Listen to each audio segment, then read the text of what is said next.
Carl Gustav Jung nasceu em 1875 na Suíça e faleceu em 1961. Foi um dos mais queridos discípulos de Freud, com o qual cortou relações em 1914 para poder desenvolver sua própria teoria, a psicologia analítica. A mente, para Jung, tem dois níveis, o consciente e o inconsciente. Na série de vídeos sobre a teoria freudiana, já estudamos isso. Contudo, diferente de Freud, Jung defende que a parte mais importante do inconsciente vem do passado coletivo da humanidade, o chamado inconsciente coletivo, e não das nossas experiências individuais. Vamos ver isso em detalhes?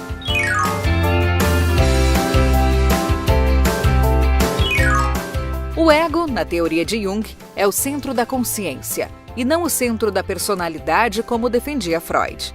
Para Jung, o ego é uma estrutura psíquica que funciona mais ou menos como um gerente dos aspectos conscientes da mente. Aspectos conscientes são as informações e os processos mentais para os quais podemos direcionar a nossa atenção de forma deliberada. Por exemplo, nesse momento, tudo que você está pensando, vendo, ouvindo, lembrando e sentindo de forma objetiva são aspectos que podemos chamar de conscientes. O ego lida com esse tipo de experiência e não se envolve com processos e elementos inconscientes. Por exemplo, o material do ego não abarca traumas que você viveu na infância e que ficaram armazenados em algum compartimento secreto da sua mente. Esse tipo de material se relaciona com outra estrutura, o self. Esse sim é o centro da personalidade para Jung. O self lida tanto com processos conscientes quanto com processos inconscientes.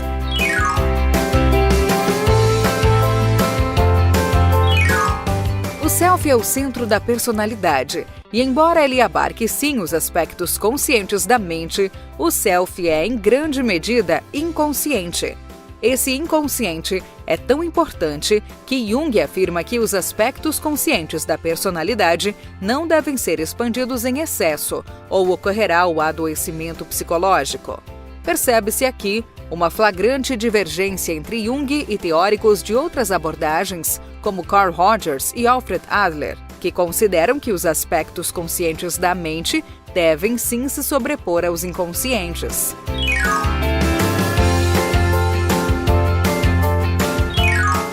O inconsciente pessoal, conceituado por Jung, abarca todas as experiências individuais que foram reprimidas, esquecidas, como traumas e frustrações. Também abarca informações que foram apreendidas de forma subliminar, ou seja, coisas que aprendemos de forma implícita sem nos darmos conta. Sabe aquelas propagandas de carro ou de bebida que mostram mulheres maravilhosas para dar a entender que aqueles produtos vão fazer a mulherada cair em cima dos homens? Esse tipo de mensagem implícita fica guardada lá no inconsciente pessoal. Cada indivíduo tem um inconsciente pessoal único e algumas das informações que existem nele podem ser lembradas facilmente. Outras são mais difíceis de lembrar e há aquelas que jamais serão lembradas novamente ou que nunca chegaram a ser conscientes. Dê uma olhada.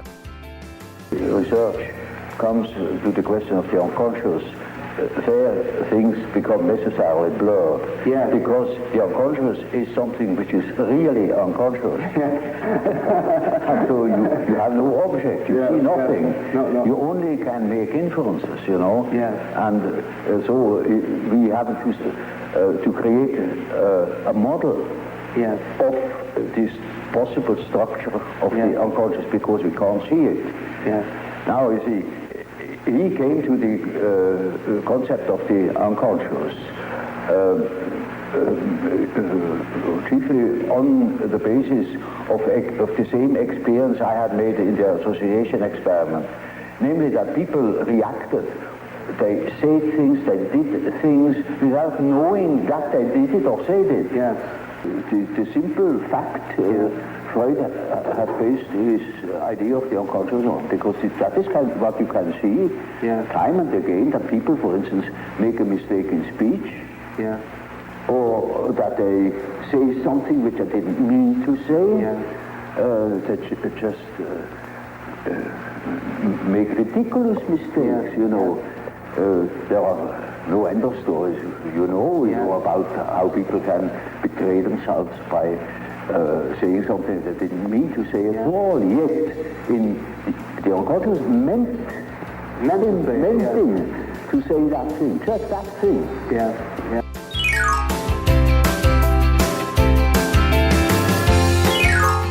O inconsciente coletivo tem suas raízes no passado coletivo de toda a humanidade. Seus conteúdos psíquicos são sempre passados adiante para as novas gerações e são praticamente os mesmos para todas as pessoas em todas as culturas.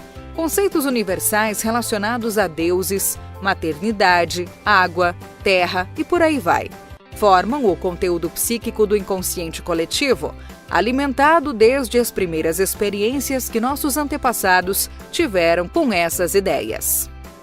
Esses conteúdos não estão adormecidos em nós.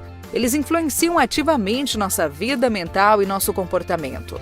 Os diversos mitos, lendas e religiões do planeta estão assentados no material do inconsciente coletivo. Mas esse material não é formado por ideias que são simplesmente herdadas, e sim por tendências humanas inatas.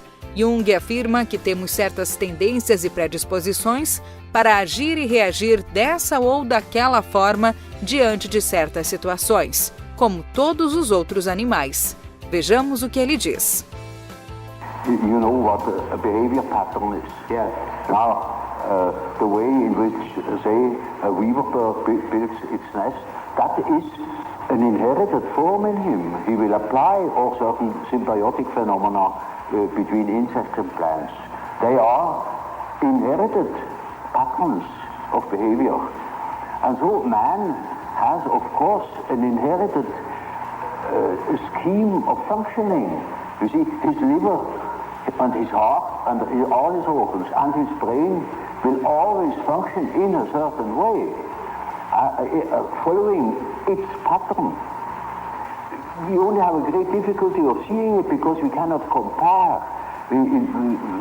There are no other similar beings like man that are articulate and could give account of their functioning. If that were the case, we would know, I don't know what. But because we have no means of comparison, we are necessarily unconscious about our own conditions. But it is quite certain that man is born with a certain functioning, a certain way of functioning, a certain pattern of behavior. And that is expressed in the form of archetypal images, of archetypal forms.